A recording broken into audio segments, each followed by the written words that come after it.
नमस्कार, स्वागत है आप सभी का ग्रे कार्ड में। आपके साथ मैं हूं पल्लवी रविंद्र सिंह। देश में लगातार कोरोना के मामले लगातार सामने आते जा रहे हैं। वहीं दिल्ली में ऑक्सीजन सप्लाई के मुद्दे पर सुप्रीम कोर्ट में सुनवाई हुई। सुनवाई के दौरान सुप्रीम कोर्ट ने केंद्र सरकार को जमकर फटकार लगाई।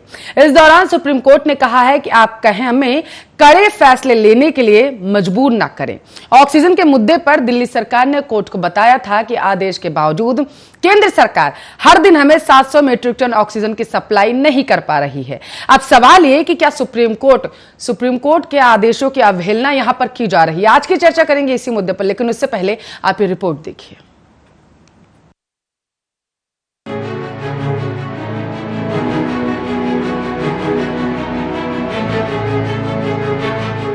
भारत में कोरोना संक्रमण की दूसरी लहर काफी खतरनाक हो गई है। हर दिन संक्रमितों की संख्या में बढ़ोतरी देखने को मिल रही है। केंद्रीय स्वास्थ्य मंत्रालय के अनुसार पिछले 24 घंटे में भारत में 4,14,188 नए कोरोना संक्रमण के मामले सामने आए हैं, जबकि 3,915 मरीजों की मौत हो गई। वहीं देश की राजधानी दिल्ली में ऑक्सीजन की किल्लत अभी भी बरकरार है। सुप्रीम कोर्ट ने शुक्रवार को एक बार फिर इस मामले में कड़ा रुख अपनाया है। दरअसल दिल्ली को फिर 700 एमटी से कम ही ऑक्सीजन मिला, जिसके बाद सुप्रीम कोर्ट ने केंद्र को फिर फटकार लगा दी है। सुप्रीम कोर्ट ने कहा है कि हमें सख्त फैसला लेने पर मजबूर न करें।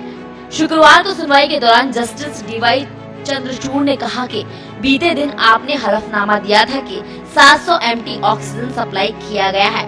हम साफ कर देना चाहते हैं कि दिल्ली को हर रोज 700 एमटी ऑक्सीजन मिलना चाहिए। साथ ही कहा कि हमें सख्त फैसला लेने पर मजबूर न करें। जस्टिस शाह ने इस दौरान कहा कि हमने कहा था कि दिल्ली को अगले आदेश तक हर रोज 700 एमटी ऑक्सीजन की सप्लाई मिलनी चाहिए। जब कमेटी की रिपोर्ट आएगी उसके बाद हम देखेंगे। दरअसल शुक्रवार सुबह कर्नाटक के मामले में सुप्रीम कोर्ट में सुनवाई हो रही थी। इसी दौरान दिल्ली सरकार के वकील राहुल मेहरा ने अदालत में दिल्ली का मामला उठा दिया। उन्होंने कहा कि देर रात तक दिल्ली को 527 एमटी ऑक्सीजन मिली। सुबह 8 बजे तक 89 एमटी ऑक्सीजन मिली। बाकी के दिन में भी 16 एमटी ऑक्सीजन मिलने की संभावना है। आपको बता दें कि दिल्ली में ऑक्सीजन की किल्लत कई दिनों से चल रही है, जिसके बाद कई प्राइवेट अस्पतालों द्वारा हाई कोर्ट का रुख किया गया, जिसके बाद ये मामला सुप्रीम कोर्ट में भी पहुंच गया। सुप्रीम कोर्ट ने केंद्र सरकार को निर्देश दिया था कि दिल्ली को 700 एमटी ऑक्सीजन दी जाए। गुरुवार को केंद्र सरकार ने अस्पताल को सूचना दी थी कि दिल्ली को 700 एमटी से अधिक ऑक्सीजन दी गई है। दिल्ली में मुख्यमंत्री अरविंद केजरीवाल ने बीते दिन प्रधानमंत्री नरेंद्र मोदी को चिट्ठी लिख उनका साथ ही सुप्रीम कोर्ट और हाई कोर्ट का भी धन्यवाद किया था। साथ ही अपील की थी कि दिल्ली का ऑक्सीजन कोटा अब कम न किया जाए। Special desk Arya news. Delhi में कोरोना ने त्राहिमाम मचा रखा है। इस सब के बीच सुप्रीम कोर्ट ने केंद्र सरकार को एक बार फिर से ऑक्सीजन को लेकर फटकार लगा दी है। आर्या न्यूज के सवाल आपको दिखाएंगे, लेकिन उससे पहले आंकड़े आपको बता देते हैं कि दिल्ली में क्या बने हुए हैं। आपको बताते चलिए, ये 24 घंटे के आंकड़े आपके टेलीविजन स्क्रीन पर हम आपको बताएंगे। आपकी जानकारी के लिए आपको बताते चले कि लगातार दिल्ली में कोरोना ने त्राहिमाम मचा रखा है। कोरोना की वजह से आपको बताते चले लगातार दिल्ली में ऐसी तस्वीरें सामने आ रही हैं कि लोग अपनी जानें गंवा रहे हैं। ऑक्सीजन की वजह से लोग अपनी जानें गंवा रहे हैं। अब सबसे बड़ा सवाल यहां पर यह बनता है कि ऑक्सीजन की जो कमी है वो आखिर दिल्ली में कब पूरी होगी, ये सबसे बड़े सवाल है। आंकड़े आपने देखे, अब आर्या न्यूज के सवाल आपको एक बार दिखा देते हैं और उसके बाद ग्रे कार्ड में आज की चर्चा इसी मुद्दे पर करेंगे। आर्या न्यूज के सवाल आपके टेलीविजन स्क्रीन पर हैं।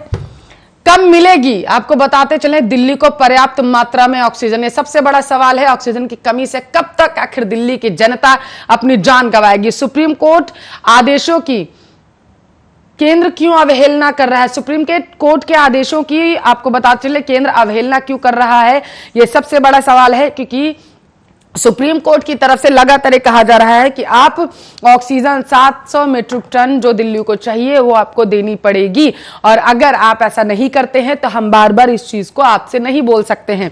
आपकी जानकारी के लिए आपको बताते चलें, क्या कोरोना से जंग में सारे सिस्टम फेल हो चुके हैं, सबसे बड़ा सवाल है जो हम आज पूछ रहे हैं। क्योंकि देश में लगातार कोरोना संक्रमित मरीजों की संख्या बढ़ती जा रही है और दिल्ली इससे अछूता नहीं रहा है।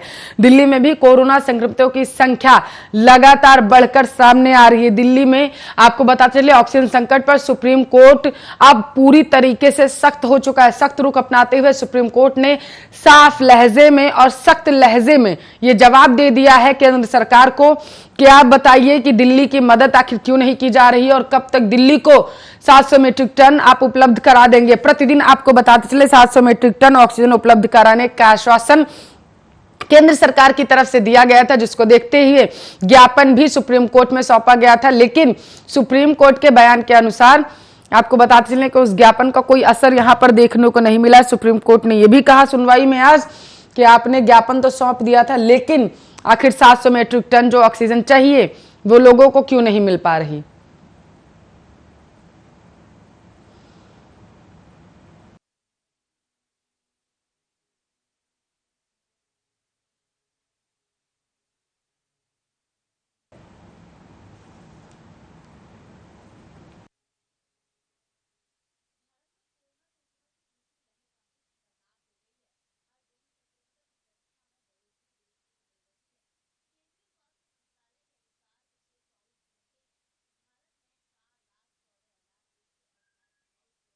कोरोना संक्रमितों की जो संख्या है वो बढ़ती जा रही है।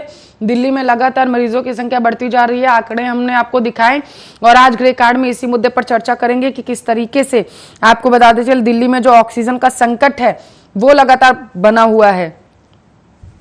सुप्रीम कोर्ट ने कहा है कि हमें सख्त रवैया अपनाने को मजबूर ना करे केंद्र सरकार से। आपको बताते चले साफ लहजे में सुप्रीम कोर्ट ने जवाब मांगा है 700 मीट्रिक टन ऑक्सीजन को लेकर के।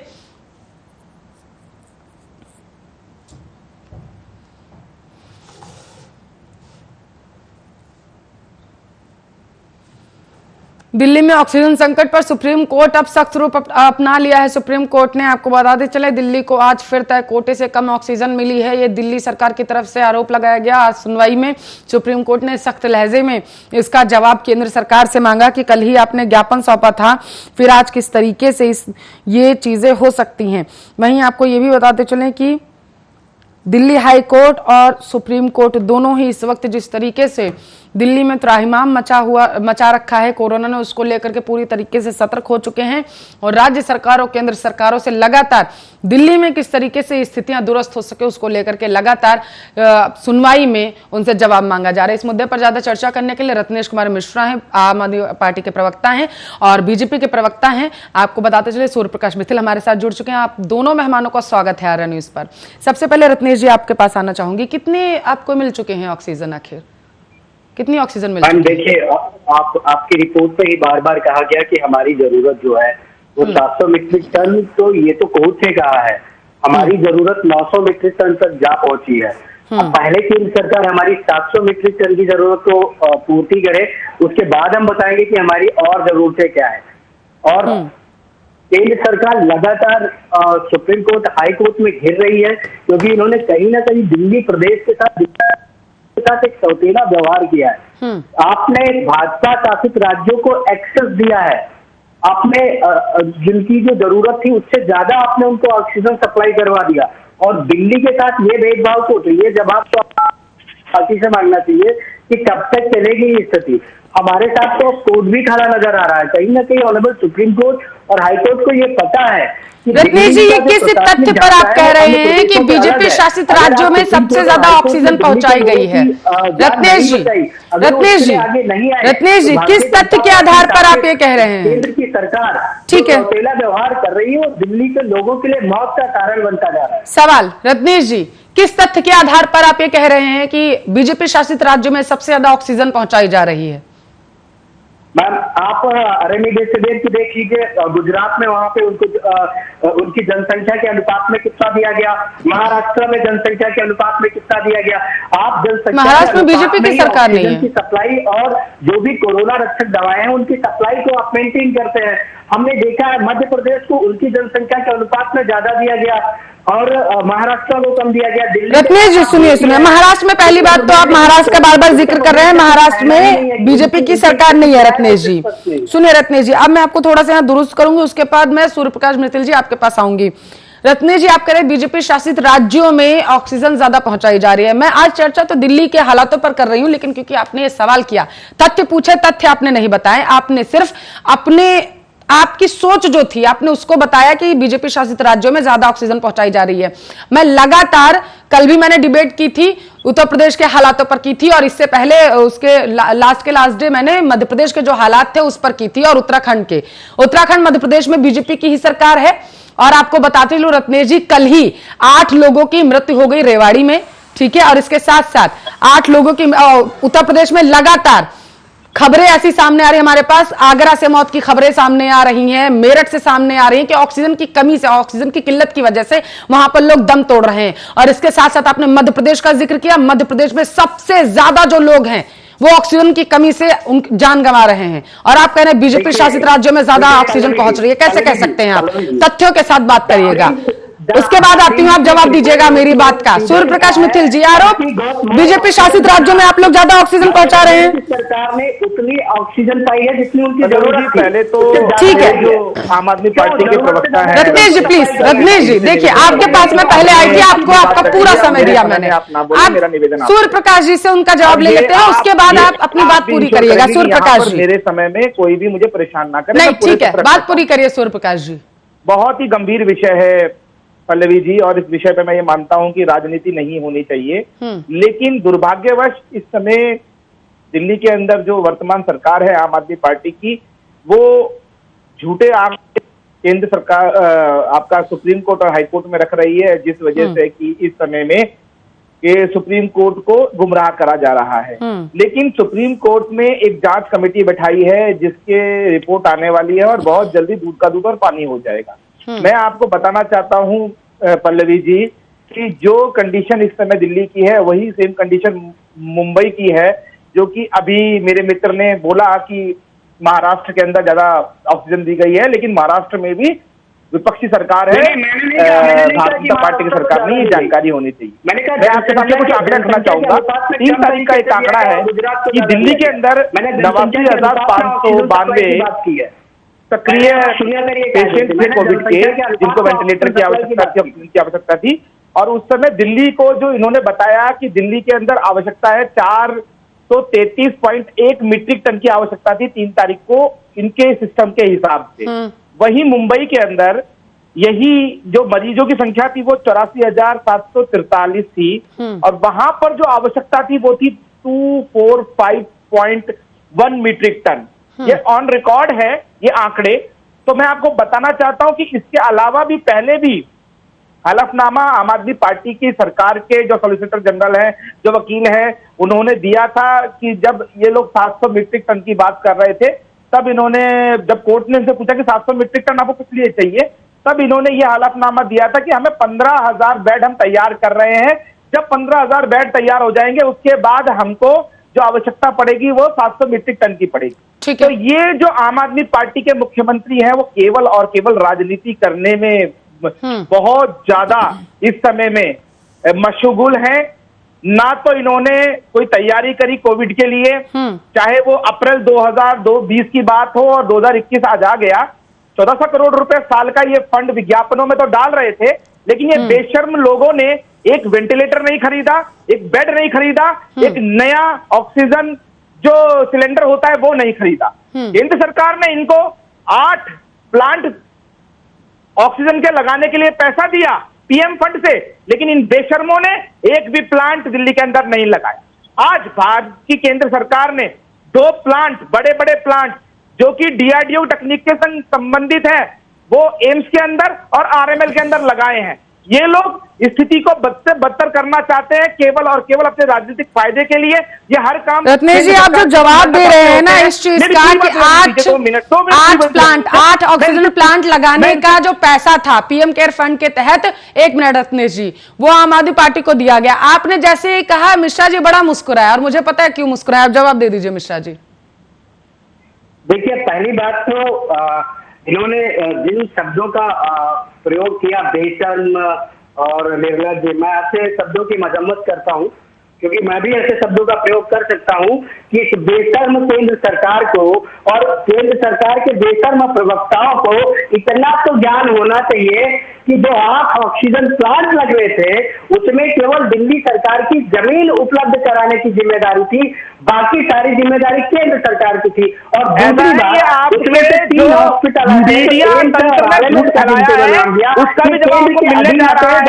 आपकी जानकारी के लिए आपको बता दें, भारतीय जनता पार्टी को प्रवक्ताओं को अपने तथ्यों को ठीक कर लेना चाहिए, सरकार को दिया गया प्रवक्ताओं को ठीक कर लेना चाहिए। आप पहले जनार्दन तरीकों के बाद ये तालिका करके रखिए। आप लोग सिर्फ आप ऐसे लोग हैं ना, अरे भैया आप मुझे भारतीय जनता पार्टी के भारतीय जनता पार्टी के प्रवक्ता है ना, जिन्होंने आज तक के पत्रकार की वीडियो वायरल करा दिया कि हमारे ये अध्यक्ष की हत्या करा दी गई। धोखेबाज आज वो देखिए मैं ये समझती हूँ रत्नेश जी और सूर्य प्रकाश मिथिल जी, सुनिए, मैं मानती हूँ कि आप दोनों बहुत सम्मानित प्रवक्ता हैं। अगर एक एक करके अपनी अपनी बात रखेंगे ना, मेरे दर्शक भी समझ पाएंगे कि आप किन तर्कों के साथ अपनी बात रख रहे हैं। प्लीज रत्नेश जी बात करिए, बस इनका वॉइस डाउन कर दीजिए। हाँ नहीं ठीक है, आप अपनी बात पूरी करिए। देखिए कौन कितना निर्लज्ज है और कौन कितना बेशर्म है, आप इस बात की पुष्टि ये कर लीजिएगा कि इन्होंने अब्रो बनर्जी जो महाराष्ट्र में इंडिया टुडे के पत्रकार हैं, उनकी फोटो छाप कर एक वीडियो वायरल कर दिया और उसमें इन्हें कहा कि ये भारतीय जनता पार्टी के कार्यकर्ता थे और टीएमसी के कार्यकर्ताओं ने इनकी हत्या कर दी। बेचारे इंडिया टुडे के पत्रकार को ऑन स्क्रीन आकर ये बताना पड़ा कि मैं जिंदा हूं। इनकी स्थिति ये है, ये इस तरह से झूठ फैलाते हैं। देश के बहुत बड़े न्यूज चैनल आजकल की एंकर चित्रा त्रिपाठी ने ऑन स्क्रीन हमने इस पर बताई दी कि हमारा वो पत्रकार जिंदा है, और इनकी आरटीसी ने क्या कर दिया कि इंडिया टुडे के पत्रकार को हमने घोषित करवा दिया और कह दिया कि ये भारतीय जनता पार्टी के कार्यकर्ता थे। अब दिल्ली पर चर्चा कर ले रत्नेश जी, दिल्ली पर यहाँ कोई सियासत के बारे में या आप लोगों की राजनीति किस तरीके से आप लोग कर रहे हैं या वो चमक कैसे सकती है, इस पर चर्चा नहीं कर रहे हैं। बात सिर्फ ये है कि सुप्रीम कोर्ट ने आज फटकार लगाई केंद्र सरकार को। मैंने इसी वजह से पहला सवाल मेरा यही था, क्या आप लोगों को पूरी ऑक्सीजन मिली जो 700 मेट्रिक टन बोला गया था केंद्र को देने के लिए? पहला सवाल यही था। तो सिर्फ दिल्ली पर चर्चा करते हैं प्लीज रत्नेश जी। ठीक है, सूर्य प्रकाश जी जवाब देना चाहते थे, आपके बात का सूर्य प्रकाश जी जवाब देना चाहते थे। मैं इनकी बातों का जवाब भी देना चाहूंगा। वैसे तो ये झूठे और मक्कार लोग हैं, इन लोगों को सिर्फ झूठ बोलना आता है, लेकिन फिर भी मैं कुछ प्रश्न इनसे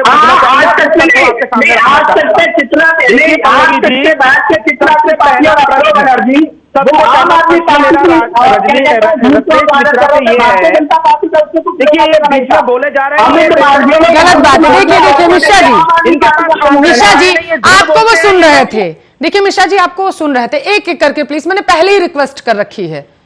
चलिए सूर्य प्रकाश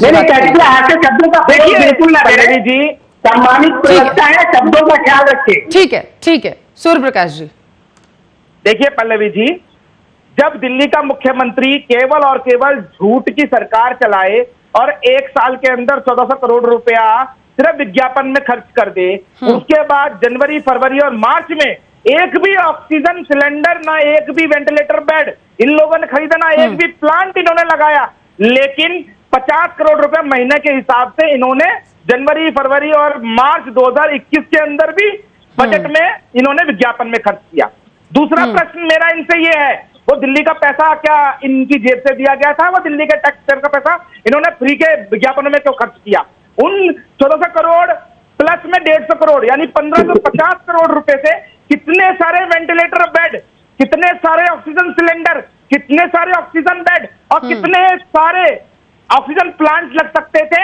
इसका प्रश्न का उत्तर आप दीजिएगा आपके माध्यम से।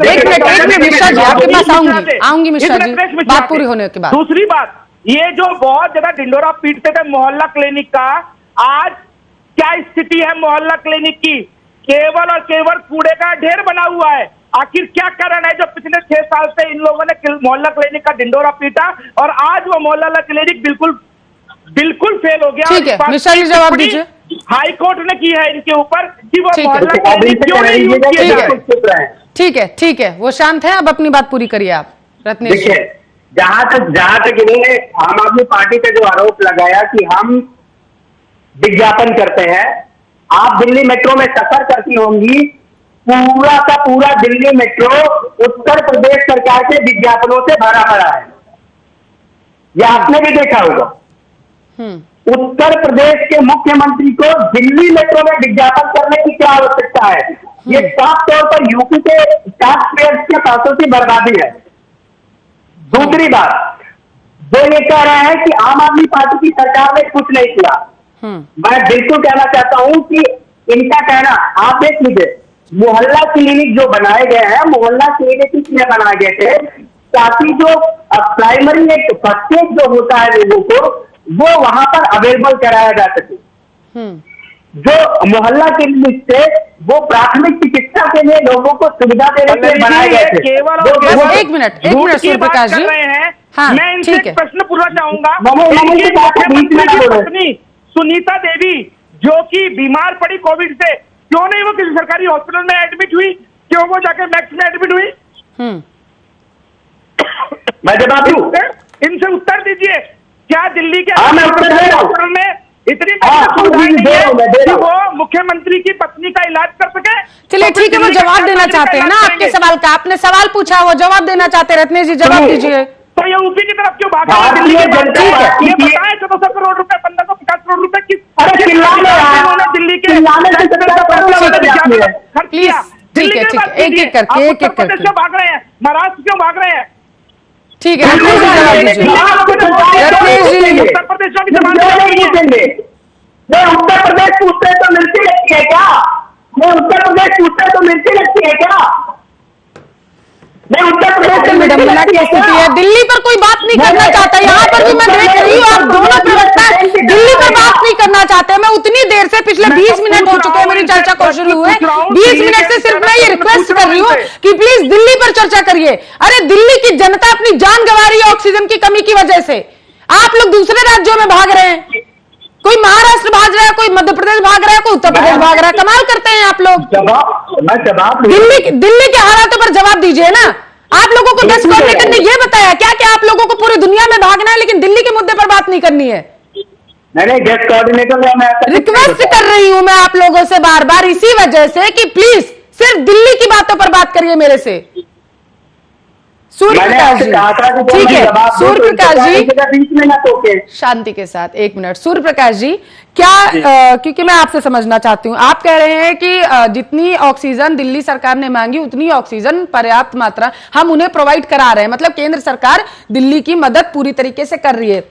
इस बात में कितनी सच्चाई है कि आप लोगों ने ज्ञापन दिया था सुप्रीम कोर्ट में कि 700 मैट्रिक टन हर रोज आप लोग देंगे दिल्ली को ताकि ऑक्सीजन की वहां पर कमी ना हो सके, लेकिन 527 मैट्रिक टन ही ऑक्सीजन आप लोगों ने पहुंचाई, जिसकी वजह से आज आप लोगों को सुप्रीम कोर्ट में फटकार लगी।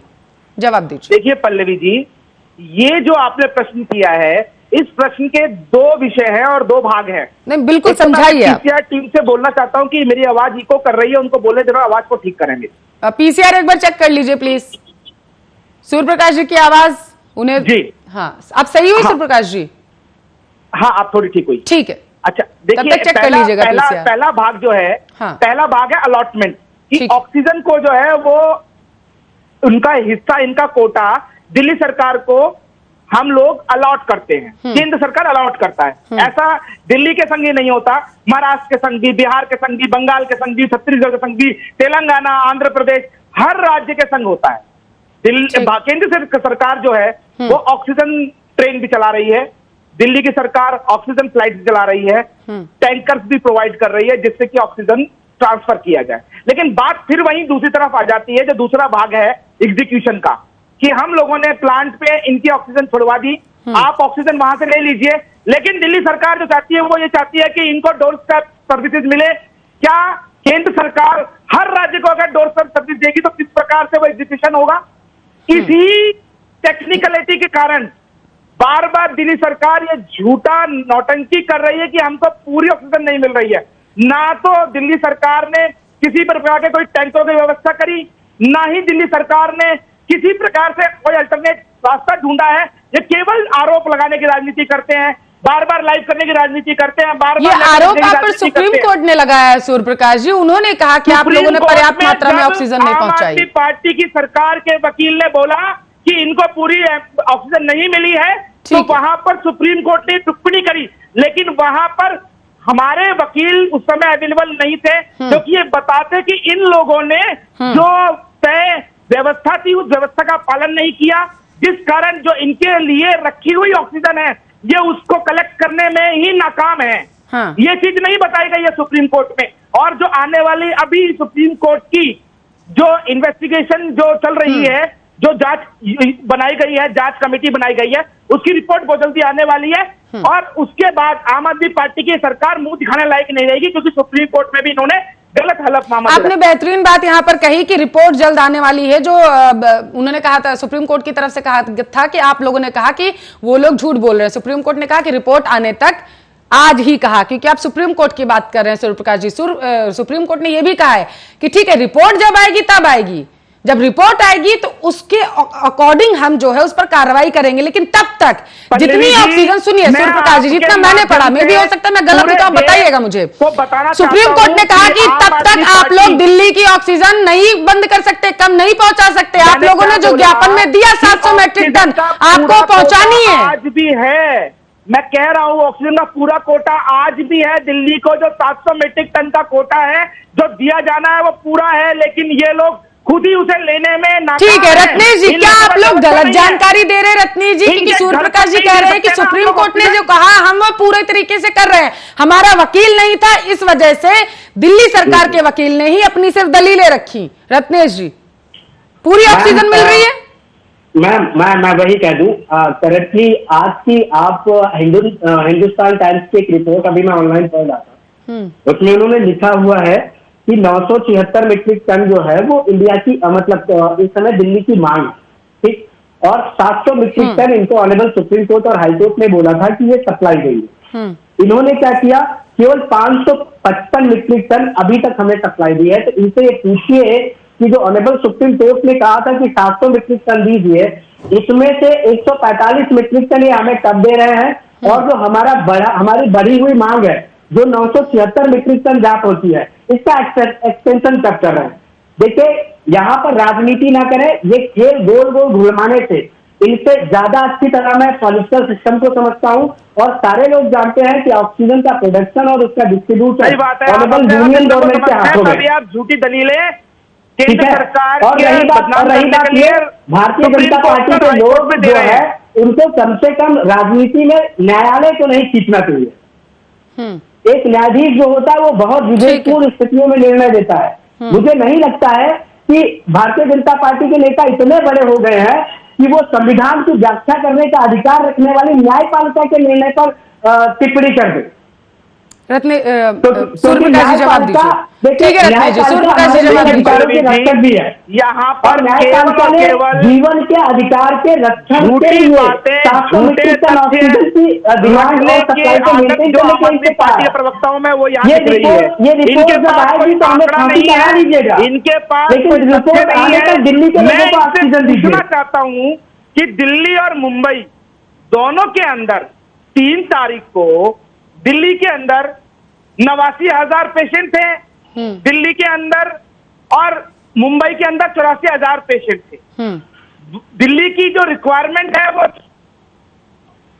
आपका 33 मीट्रिक टन आ गई, लेकिन मुंबई की 245 रही। तो ये जो एक्सेस ऑक्सीजन है वो कहां जा रही है? जो रिक्वायरमेंट मुंबई की है उसी के आसपास की रिक्वायरमेंट दिल्ली की है, लेकिन मुंबई को तो पूरी ऑक्सीजन मिल रही है। पूरे देश के अंदर कोई भी ऐसा राज्य नहीं है जो ये बोल रहा हो कि हमारे को ऑक्सीजन नहीं मिल रही। केवल और केवल ऑक्सीजन के नाम पे राजनीति दिल्ली की आम आदमी पार्टी सरकार कर रही है। 8 प्लांटों का पैसा खा गए, 1 साल तक कोई वेंटिलेटर बेड, कोई ऑक्सीजन की जो सिलेंडर है ना, कोई ऑक्सीजन बेड किसी की तैयारी नहीं करी इन्होंने।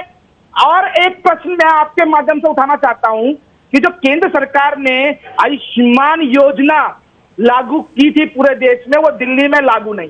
इतने विकट हालात में क्या जिम्मेदारी नहीं बनती दिल्ली के इस बेशर्म मुख्यमंत्री की? चलिए कि वो ठीक है, दिल्ली ठीक है, के भाषा की गरीब गरिमा के आदमियों को साथ सवाल आयुष्मान जवाब योजना के ठीक माध्यम है, से वो जवाब देना इलाज चाहते करें, हैं, वो वो जवाब हॉस्पिटल देना में चाहते हैं। इलाज करा सके। सूर्यप्रकाश जी, वो जवाब देना चाहते हैं, आप जवाब ले लेते हैं। आपने सवाल किया, आप जवाब ले लेते हैं सूर्यप्रकाश जी। इन लोगों के जो मुख्यमंत्री की पत्नी है वो तो बड़े बड़े हॉस्पिटलों में एडमिट हो जाती है जाके। क्या दिल्ली के नागरिक को हक नहीं है, गरीब आदमी को, कि वो भी मैक्स में, फोर्टिस में या बड़े बड़े हॉस्पिटलों BLK में एडमिट हो सके? मैं पूछना चाहता हूँ इनके आपके माध्यम से इस आम आदमी पार्टी के प्रवक्ता से। और वो जवाब देना चाहते हैं। चलिए रत्नी जी, जवाब दीजिए जल्दी से। देखिए पल्लवी जी, मैं एक शर्त पे आगे बोलूंगा। हाँ, ये अगर बीच में तो interrupt टिप्पणी करेंगे नहीं तो आप होगी, उनका माइक डाउन आप करा बात पूरी करिए। आप, मैं देख रही थी आपने उनकी पूरी बात सुनी है, उसके बाद जवाब देने के लिए आए हैं। आप जवाब दीजिए। आप अब देखिए, पहले हमारे बंधु ने कहा बात, सूर्य प्रकाश जी ने, कि आयुष्मान भारत क्यों नहीं लागू। मुझे नहीं लगता है कि आयुष्मान भारत में जो कंडीशंस हैं एक आदमी के लिए, उससे क्या कहते हैं, उसका लाभ उठाने के लिए, वो कंडीशंस आपके पास 2 एकड़ से ज्यादा जमीन नहीं होनी चाहिए, आपके पास मोटरसाइकिल नहीं होनी चाहिए, आपके पास 2 कमरे से ज्यादा घर नहीं होना चाहिए, आपके घर में 8,000 रुपए महीने से ज्यादा आय नहीं होनी चाहिए। ये है इनकी आयुष्मान भारत की शर्तें। अगर आप इन शर्तों को फुलफिल करते हैं तो आप आयुष्मान भारत के तहत क्या कहते हैं, इलाज पाएंगे। अब दिल्ली सरकार ने जो अपनी हेल्थ स्कीम लागू कर रखी है, उसमें सब जानते हैं कि हमने किसी भी प्रकार का कोई रिस्ट्रिक्शन नहीं रखा है। अगर सरकारी अस्पताल में किसी भी प्रकार की सुविधा उपलब्ध नहीं है और अगर आप वहां से ट्रांसफर होकर प्राइवेट हॉस्पिटल्स में जाते हैं तो केवल 5 लाख नहीं, उसका जितना भी इलाज का खर्चा आएगा उससे कोई लिमिट नहीं है। वो 5 लाख हो, वो 50 लाख हो, वो 5 करोड़ हो, सारा खर्चा दिल्ली सरकार देगी। और जहां तक मुझे पता है कि ये चीजें आपको स्पष्ट होंगी कि दिल्ली सरकार ने इनकी आयुष्मान भारत को क्यों लागू नहीं किया। ठीक है। दूसरी बात, इन्होंने जो कहा, मैं पहले ऐसे प्रवक्ता से मिल रहा हूं जिन्होंने किसी एक निर्वाचित मुख्यमंत्री के लिए निर्लज्ज शब्द का प्रयोग किया। पहली बात तो मैं इनकी भाषा की बड़ी निंदा करता हूँ, लुटेरे मुख्यमंत्री है, निंदा करता हूँ, मुख्यमंत्री है, क्योंकि ये अगर चुने हुए मुख्यमंत्री को इस प्रकार ये बोल रहे हैं तो ये दिल्ली के उन मतदाताओं को गाली दे रहे हैं जिन्होंने आम आदमी पार्टी की सरकार को 63 सीटें दी है। इन जैसे लोग जो है वो राजनीति करने के लायक ही नहीं है। तैयारी न करते हुए 14 करोड़ रुपया दिल्ली के गरीब टैक्सपेयर का जो आप लोगों ने बर्बाद किया है, उसका जवाब आपको देना पड़ेगा। भाषा की गरिमा के साथ इस तरीके से देखिए, इस तरीके से चर्चा नहीं, ट्विटर पे 40 करोड़ ट्वीट हो चुके हैं, नरेंद्र मोदी इस्तीफा दो। इस पर क्या इमरान खान आके स्पष्टीकरण देंगे या आके क्या कहते हैं जो बाइडेन देंगे इस पर स्पष्टीकरण? बेवकूफी वाली बात मत क्या कीजिए। देखिए, आपके प्रधानमंत्री पर भी प्रश्न चिन्ह उठे हैं। जब पूरा देश कोरोना से लड़ रहा था तो आपके प्रधानमंत्री रैली कर रहे थे, आपके गृह मंत्री रैली कर रहे थे, उनसे आप क्यों जवाब नहीं मांगते हैं? जब बंगाल में इतने लोग मर रहे हैं तब आपने कोरोना से नहीं देखा, आप फर्जी वीडियो बनाकर जारी करने में व्यस्त रहे। आप क्या बात करते हैं? आप बताएंगे किसको कैसे बात करनी चाहिए? ठीक है सूर्यप्रकाश जी, जिस तरीके पड़ेगा ये निर्लज्जता वाली बातें मत कीजिए। 4 विधायक मर गए भारतीय जनता पार्टी के, एक नंबर कौन जवाब देगा? पूर्व मंत्री मर गए भारतीय जनता पार्टी की, कौन जवाब देगा?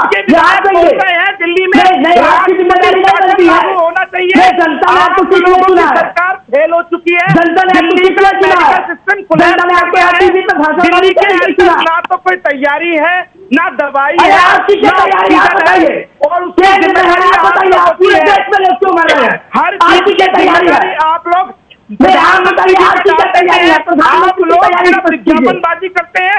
अरे प्रधानमंत्री की तैयारी स्पष्ट करना आप जानते हैं। जब किसान आंदोलन हुआ था तो दिल्ली में के लिए आपने दलाली खाई है, आपके प्रदेश आपका प्रधानमंत्री के लिए। ठीक है, एक मिनट, ठीक है, शांति के साथ प्लीज, शांति के साथ, 2000 के चलान ठीक है। सूर्यप्रकाश जी प्लीज। वो खड़े थे, क्यों खड़े थे? उत्तर दीजिए, क्या कर रहे हैं? दिल्ली के अंदर मोहल्ला क्लिनिक के नाटक, दिल्ली का मुख्यमंत्री ना दूसरा कुछ करेंगे, ना किसी प्रकार का कोई नौटंकी करता है। चुप बैठिए आप, चुप बैठिए आदमी। कुछ पता है नहीं आप लोगों को, झूठ बोलते हैं आप लोग, बेशर्म, दिल्ली को बर्बाद कर दिया आप लोगों ने। आपको सब नहीं आती कि लोग दिल्ली के लोग मर रहे हैं। आप लोगों की गरिमा की और सहनशीलता की वैसे तारीफ करनी चाहिए। जिस तरीके से आप लोग दिल्ली में ऑक्सीजन की कमी से दिल्ली की जनता जो है वो दम तोड़ रही है। एक कह रहा है कि मैंने ऑक्सीजन पर्याप्त मात्रा में पहुंचा दी और एक कह रहा है मेरे पास पहुंची नहीं है। और ये आप लोगों की सहनशीलता है, ये संवेदनशीलता है आप लोगों की कि इतने गंभीर मुद्दे पर यहाँ पर इस तरीके से झगड़ा कर रहे हैं आप दोनों। शांत रहिए आप रत्नेश जी और सूर्य प्रकाश जी, आप भी। रत्नेश जी अब कोई नहीं बोल रहा है, मैं बोल रही हूँ, शांत शांत। आपकी सरकार है, ठीक है रत्नेश जी, वो तो बोल भी नहीं रहे, ठंडा पानी पी लीजिए आप दोनों लोग प्लीज। महाराष्ट्र भाग जाते हैं, कभी पश्चिम बंगाल भाग जाते हैं, बस ठीक है, बात नहीं करते हैं इस तरीके से शांति के साथ। ये पहली चर्चा मैं कर रही हूँ जहां पर दोनों प्रवक्ता इस तरीके से झगड़ा कर रहे हैं और असल मुद्दों पर कोई बात करने के लिए तैयार नहीं है। शांति के साथ प्लीज, ये बिल्कुल अच्छा नहीं लगता। सुनिए रत्नेश जी और सूर्य प्रकाश जी, ये तस्वीरें बिल्कुल भी मेरे दर्शकों को पसंद नहीं आ रही होंगी और ना ही आप लोगों को मुझे लग रहा है कि पसंद आ रही होंगी। एक भी बेड नहीं खरीदा, वेंटिलेटर नहीं खरीदा, तो उसको तर्कों के साथ शांति के साथ रख सकते हैं ना। बेड ढूंढ रही है, करोड़ रुपया बर्बाद कर नहीं, आपका प्रधानमंत्री क्या कर रहा है? इतने सारे वेंटिलेटर, आपका प्रधानमंत्री क्या कर रहा है? पीसीएस जरा से दोनों की आवाज डाउन कर दीजिए प्लीज, दोनों प्रवक्ताओं की आवाज डाउन कर दीजिए, दोनों प्रवक्ताओं की आवाज डाउन कर दीजिए। आप दोनों को अब कोई नहीं सुन पा रहा, अब आप दोनों मुझे सुनिए जरा सा। सम्मानित पार्टी के सम्मानित प्रवक्ता हैं आप दोनों, इस तरीके से झगड़ा करेंगे, इस तरीके से लग रहा है जैसे सब्जी मंडी पहुंच गए, आजादपुर पहुंच गए और वहां पर सब्जी बेचने वाले जिस तरीके से बैठे रहते हैं उस तरीके से आप लोग झगड़ा कर रहे हैं। यह गंभीरता है आप लोगों की इतने संवेदनशील मुद्दे पर? मुझे हैरानी हो रही है देखकर। असल मुद्दों पर कोई बात नहीं करना चाहता। एक मिनट, अभी कोई आपको सुन नहीं पाएगा, मैंने आवाज डाउन करवा दी है मजबूरी की वजह से। मैं इतनी देर से आप लोगों को रोक रही थी। इस तरीके से चर्चा नहीं होती है। मैं बार बार जब से चर्चा की शुरुआत हुई है तब से कह रही हूं कि प्लीज कम से कम असल मुद्दों पर बात करिए। कोरोना ने त्राहिमाम मचा रखा है। सूर्य प्रकाश जी, आपके लिए, आप कह रहे हैं कि दिल्ली सरकार ने टैंकर्स नहीं खरीदे, उन्होंने पर्याप्त मात्रा में चीजें नहीं की, बेड्स नहीं किए, दिल्ली सरकार की गलती, उनका स्वास्थ्य बजट अलग होता है, उनकी गलती है। लेकिन किसे पता था कि कोरोना महामारी इस तरीके से कोहराम मचा देगी देश में? ये वक्त ऐसा है जब सारी राजनीतिक पार्टियों को अपना राजनीतिक द्वेष हटा करके, उसे भुला करके एक होना पड़ेगा। दिल्ली, मध्य प्रदेश, उत्तर प्रदेश को बचाने के लिए नहीं, इस देश को बचाने के लिए। अगर आप कह रहे हैं कि दिल्ली में नहीं है चीजें, एक मिनट, तो चीजें उत्तर प्रदेश में भी नहीं है, चीजें मध्य प्रदेश में नहीं है, वहां पर भी लोग जाने गंवा रहे हैं फिर। और रत्नेश जी, आपके लिए, आपसे तो मुझे बिल्कुल ऐसी उम्मीद नहीं थी जिस तरीके से आप यहां पर झगड़ा करें। मैं बार बार कह रही हूं कि आप लोग बेहद सम्मानित लोग हैं, तर्कों के साथ बात करते हैं। अच्छा लगता है आप जैसे सम्मानित प्रवक्ताओं के साथ अगर डिबेट होती है और तर्क निकल के सामने आते हैं। कम से कम ये होता है कि चलिए दिल्ली की जनता के पास कम से कम तथ्य तो पहुंचे, लेकिन इस तरीके से। देखिए पल्लवी जी, मेरी आवाज आप बढ़ा दीजिएगा, मैं आपको जवाब दे दूंगा। जवाब दीजिए, उसके बाद सूर्य प्रकाश जी आपके पास आ रही हूँ, जवाब बढ़ा दीजिए, आवाज बढ़ा दीजिए। हाँ जी, मैंने ये कहा, आज तक जितनी भी डिबेट आपने देखी होगी, मैंने अगर प्रधानमंत्री जी का भी नाम लिया है तो माननीय प्रधानमंत्री जी शब्द बोला है। मैंने अगर योगी आदित्यनाथ जी का नाम लिया है तो माननीय मुख्यमंत्री उत्तर प्रदेश बोला है। ठीक है, क्योंकि ये मेरे संस्कार है। लेकिन अगर आप मेरे नेता को कोई इस तरह बेशर्म बोलेगा, निर्लज्ज बोलेगा, तो कोई भी हो कतई बर्दाश्त नहीं किया जाएगा। जिस तरह से इनके नेता चुने हुए जनप्रतिनिधि हैं, उसी तरह हमारी पार्टी के नेता हमारे चुने हुए जनप्रतिनिधि। ठीक है, असम्मानीय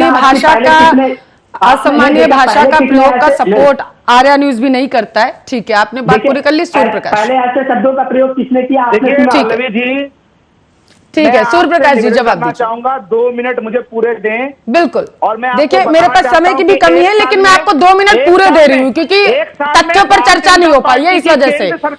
रत्नेश जी बिल्कुल शांत रहेंगे, आप 2 मिनट पूरे बोलिए। बताना चाहता हूँ, मैं शांत रहता हूँ। ठीक है रत्नेश, प्लीज इवैल्यूएट कर सके कि ये जो फर्जी विज्ञापनबाज लोग हैं, ये जो चोर हैं, इन्होंने दिल्ली को बर्बाद कर दिया और किस तरीके से केंद्र की सरकार देश और दिल्ली को बचा रही है। आप सुन लीजिए पूरी बात।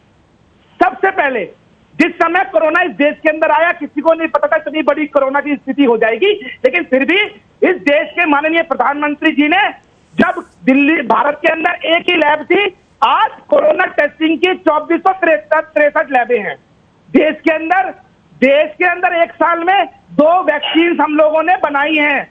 उसके अलावा देश के अंदर रेमडेसिविर जो इंजेक्शन है उसकी जो प्रोड्यूशन है वो 2 लाख कर दी है एक साल के अंदर। बता रहा हूं मैं आपको, केंद्र ने 6 लाख से ज्यादा वेंटिलेटर खरीदे जाए हैं या खरीदने का ऑर्डर दे चुका है केंद्र सरकार। एक साल के अंदर देश के अंदर 4000 से ज्यादा आइसोलेशन वार्ड बनाए गए हैं। देश के अंदर सभी राज्यों में 162 ऑक्सीजन प्लांट लगाए गए हैं, जो कि हर राज्य को जिसको पैसा दिया गया था, जो कि जिसमें 8 ये जो प्लांट भी शामिल है, जिनको कि ये जो चोर हैं उन्होंने वो पैसा खाकर विज्ञापन बर्बाद कर दिया। देश के अंदर इस समय आपात स्थिति में 50,000 मीट्रिक टन ऑक्सीजन हम लोग इंपोर्ट भी कर रहे हैं ताकि स्थिति को ठीक किया जा सके। देश के अंदर 100 अस्पतालों में हम लोगों ने ऑक्सीजन प्लांट लगाए हैं, अभी ऑर्डर कर दिए हैं, वो लग रहे हैं। हमारी तैयारी ये है। देश के अंदर 5 करोड़ मास्क और 2 करोड़ पीपीई किट हम लोगों ने बांट दिए अब तक। ठीक है सूर्य प्रकाश जी, आपने 2 मिनट मांगे थे, 2 मिनट हो चुके हैं। दिया गया 21 और 22 के बजट के अंदर हम लोगों ने 35,000 करोड़ रुपया वैक्सीनेशन के लिए अलग से निकाल के दिया था। ठीक है। साथ ही साथ सीरम इंस्टीट्यूट और भारत बायोटेक को हम लोगों ने 35,000 करोड़ रुपया दिया है प्रोडक्शन बढ़ाने के लिए। स्पुतनिक को मंजूरी दी है। 2084 हॉस्पिटल को हम लोगों ने पूरे देश के अंदर कोविड हॉस्पिटल बनाया है। और आपको एक बहुत ही इंटरेस्टिंग आंकड़ा बताना चाहता हूं, सुन लीजिए। जो ये बहुत बड़ी बड़ी बातें करते हैं बेशर्म लोग, जिन लोगों से एक ऑपरेशन बेड तैयार किया गया, एक वेंटिलेटर बेड नहीं खरीदा एक साल के अंदर, तो 10 करोड़ रुपया बर्बाद कर दिया। ठीक है, आप जवाब ले लेते हैं। आपने अपनी सरकार की तारीफें गिना दी। ठीक है सूर्य प्रकाश जी, पूरे देश के पीसीआर आपको पता है आप क्या करना है। सूर्य प्रकाश जी ठीक है, रत्नेश जी अपनी बात पूरी करिए। मैडम एक सेकंड अच्छा ठीक है, जल्दी से सूर्य प्रकाश जी। इंटरनेशनल कोविड आंकड़े बता रहा हूं मैं आपको, इंटरनेशनल कोविड आंकड़े बता रहा हूं। हमारे देश का स्वास्थ्य सिस्टम ना तो अमेरिका से अच्छा है, ना यूके से अच्छा है, ना इटली से अच्छा है, ना फ्रांस से अच्छा है, ना रशिया से अच्छा है। लेकिन अमेरिका के अंदर प्रति 10 लाख जो मृत्यु हुई है वो 1774 हुई है, रशिया के अंदर 774 हुई है, यूके के अंदर 1870 हुई है, इटली के अंदर जहां पे इनकी जो बी टीम है, ये कांग्रेस की जो बी टीम है, इनकी मालकिन आती है 2001 कांग्रेस से नहीं, आम आदमी पार्टी से है सूर्य प्रकाश जी। चलिए ठीक है, रत्नेश जी जल्दी से बात पूरी करिए। रत्नेश जी आपके पास सीधा आते हुए, रत्नेश जी पीसीआर ये प्रधान, रत्नेश जी अब बात पूरी करिए अपनी जल्दी से। देखिए पहली बात तो मैंने आपसे कहा कि भाषा की गरिमा को लेकर देखिए इन्होंने फिर बार बार कैसे शब्दों का, चलिए ठीक है मैंने टोका उन्हें, बात पूरी करिए। देखिए ऐसे लोग जो है ना, ये कहीं ना कहीं पॉलिटिकल पार्टी को नुकसान पहुंचा। ठीक है, रही बात डेटा गिनाने की, मैडम अगर डेटा गिनाने से पल्लवी जी अगर देश के लोगों की जान बचती है, ठीक है, तो आप मुझे खूब सारा डेटा दे दें भाजपा के, मैं वो डेटा रख लूंगा। रही बात हेल्थ इंफ्रास्ट्रक्चर की, अरे बताइए अब इनको डाउन करा दीजिए प्लीज, डाउन करा दीजिए। हाँ रत्नेश जी देखिए समय की कमी है, प्लीज जल्दी से बात देखिए। हाँ मैं कंप्लीट हूँ। हाँ देखिए मैं यहाँ किसी प्रकार के आंकड़े गिराने के लिए नहीं बैठा हूँ। अगर दिल्ली में एक भी व्यक्ति मरता है तो आम आदमी पार्टी सरकार की जिम्मेदारी तय होती है, लेकिन केंद्र में बैठी हुई सरकार की भी एक राज्य सरकार से ज्यादा जिम्मेदारियां होती है। आप सब जानते हैं कि हमारे यहाँ एक जो संघीय ढांचा है, उस संघीय ढांचे में राज्य सरकारों को उतने अधिकार नहीं प्राप्त है जितने केंद्र को प्राप्त, और एपिडेमिक की स्थिति में केंद्र सरकार की जिम्मेदारी और ज्यादा हो जाती है। मैं आपकी पहले भी डिबेट में आपके साथ बैठा हूं, आप जानती हैं कि मैं बार बार कहता रहता हूं, आप लोगों की जान बचाइए, क्रेडिट ले जाइए, हमें उससे कोई फर्क नहीं पड़ता। अगर भारतीय जनता पार्टी ये भी कह दे कि वो ऑक्सीजन सप्लाई पूरा मेंटेन करेगी और दिल्ली के एक भी व्यक्ति की मृत्यु नहीं होने देगी, देश के किसी भी व्यक्ति की मृत्यु नहीं होने देगी, हम उनकी हर शर्त स्वीकार करने को तैयार है, क्योंकि हमारे लिए लोगों की जान बचाना जरूरी है। सत्ता तो आती जाती रहेगी, ये मैंने नहीं कहता। देखिए मैं चूंकि आइडियोलॉजी में मैं अटल जी का बहुत बड़ा भक्त हूँ, ठीक है। अटल जी ने एक बार कहा था कि सत्ता आएगी सत्ता जाएगी, देश रहना चाहिए, देश के लोग रहने चाहिए, हम चुनाव फिर लड़ेंगे फिर जीत लेंगे। बिल्कुल देश रहना चाहिए। और वही आज आर्या न्यूज भी पूछ रहा है अपने ग्रे कार्ड में कि किस तरीके से दिल्ली को पर्याप्त ऑक्सीजन आखिर कब मिलेगी और दिल्ली की जनता जो अपनी जान गंवाती जा रही है उसकी जान आखिर कब बचाई जा सकेगी। समय की बेहद कमी है रत्नेश जी, माफ करेगा, फिर भी मैंने आपकी बात पूरी सुनी। 10 सेकंड दे दीजिएगा। अच्छा ठीक है, जल्दी से प्लीज। मैं भारतीय जनता पार्टी के माननीय प्रवक्ता को ये बता देना चाहता हूँ कि माननीय प्रधानमंत्री जी देश के लोगों को ऑक्सीजन अवेलेबल कराएं, देश के लोगों को स्वास्थ्य सुविधाएं अवेलेबल कराएं, वो सारा क्रेडिट ले जाएं। अब चलिए, एक ठीक डेटा है। मैं दूंगा। ठीक है। अयोध्या जनपद, सुनिए, अयोध्या जनपद ठीक है, बहुत बहुत शुक्रिया आप दोनों मेहमानों का, समय की कमी है, बहुत बहुत शुक्रिया आप दोनों मेहमानों का इस मुद्दे पर चर्चा करने के लिए। सवाल अभी भी वहीं पर बना हुआ है कि दिल्ली की जनता जो अपनी जान गंवा रही है, उसकी जान आखिर कब बचाई जा सकेगी और दिल्ली को पर्याप्त ऑक्सीजन कब मिल सकेगी। ग्रे कार्ड में मेरे पास आज के लिए इतना ही समय था। देश दुनिया की तमाम खबरों के लिए आप देखते रहिए आपका अपना न्यूज चैनल आर्या न्यूज।